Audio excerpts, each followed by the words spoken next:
Marcus Cole stepped off a Greyhound bus in Chicago with a backpack on his shoulder, $47 in his pocket, and absolutely no plan.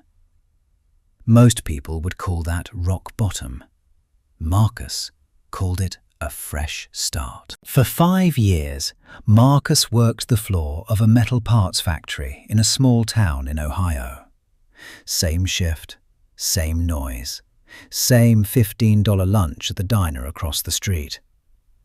He wasn't unhappy. He just wasn't alive.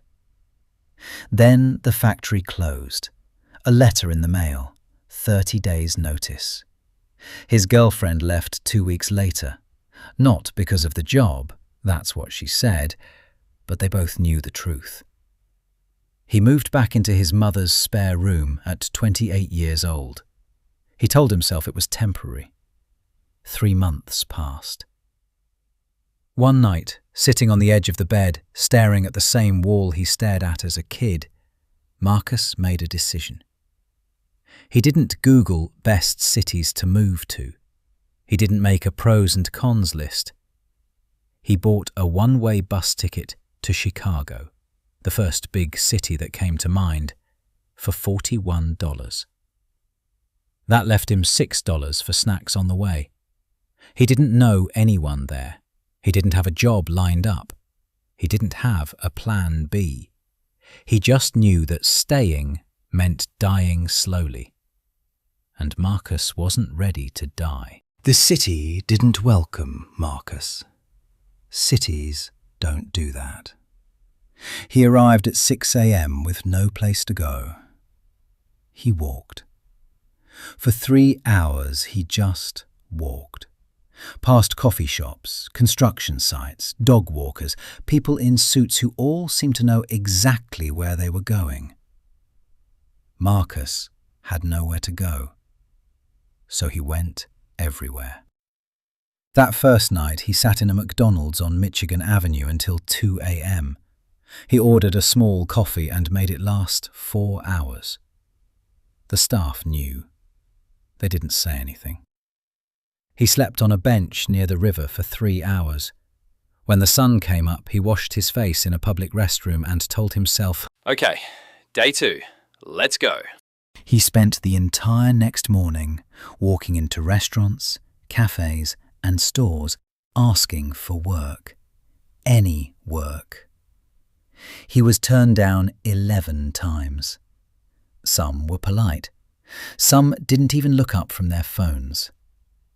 On the 12th stop, a small bakery on a quiet side street, hand-painted sign, the smell of bread drifting all the way to the sidewalk. Marcus pushed open the door. The owner was a man named Daniel, 62 years old, came to the US from Lebanon at 24 with 2 suitcases and a cousin's phone number. "We're not hiring." I figured, but I've been turned down 11 times today and you're my 12th stop. So I just want to ask, is there anything at all I can do? I'll sweep the floor. I'll carry boxes.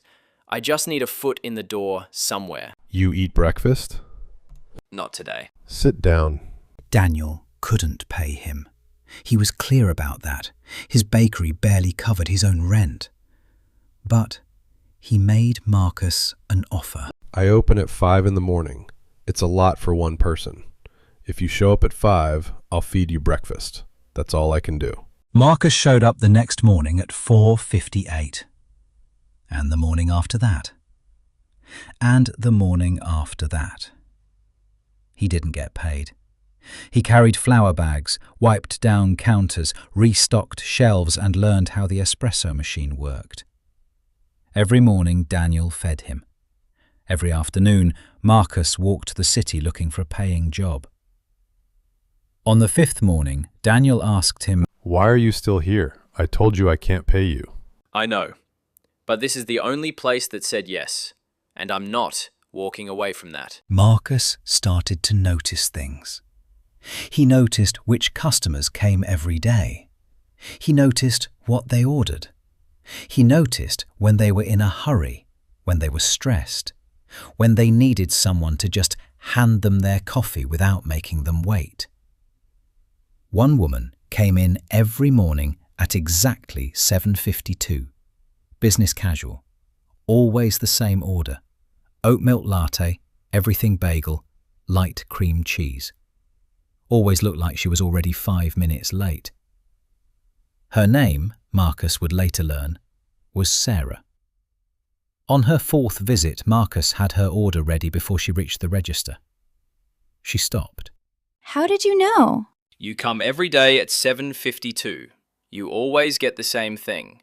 And you always look like you needed it 5 minutes ago. That's either impressive or unsettling. Hopefully impressive. My company is looking for an office assistant.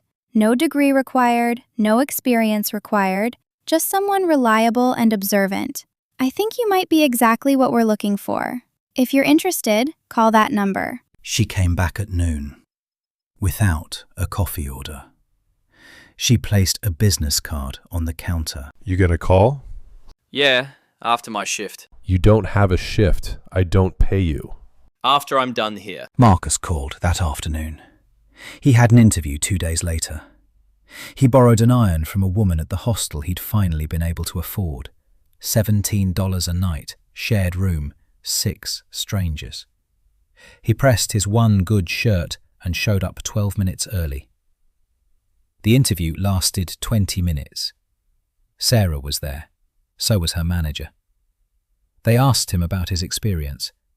He told them the truth. Factory work, no degree, 3 weeks in Chicago sleeping wherever he could. He didn't apologize for any of it. I don't have a resume that looks impressive on paper. What I can tell you is that I show up. I pay attention. And I don't quit when things get hard. Because I've had a lot of practice at that. He started the following Monday. The salary wasn't much, but it was enough to get off the hostel floor and into a small studio apartment. 200 square feet, a window that looked at a brick wall and a door with a lock that was entirely his. His first night there, he sat on the floor, no furniture yet, and ate a sandwich he'd bought on the way. He didn't feel victorious. He felt something quieter than that. He felt like he was exactly where he was supposed to be. The next morning, he showed up at Daniel's bakery at 4:58. He wasn't looking for work. He wasn't looking for breakfast. He just showed up. Because that's what you do for the people who said yes when everyone else said no. Daniel didn't say anything. He handed Marcus an apron. They opened the shop together in silence. Marcus Cole arrived in Chicago with $47 and no plan. 3 weeks later, he had a job, a roof over his head, and one person in the city who knew his name. He didn't get lucky. He got consistent. He showed up when there was nothing in it for him. He paid attention when no one asked him to. And he stayed when every logical reason told him to leave. The city didn't open its doors for Marcus. He just kept knocking until someone forgot to lock one. Next week, Marcus settles in. He's got a job, a tiny apartment, and for the first time in years, something that feels like hope. But his new neighbour has a problem, and Marcus, being Marcus, is about to make it his problem too.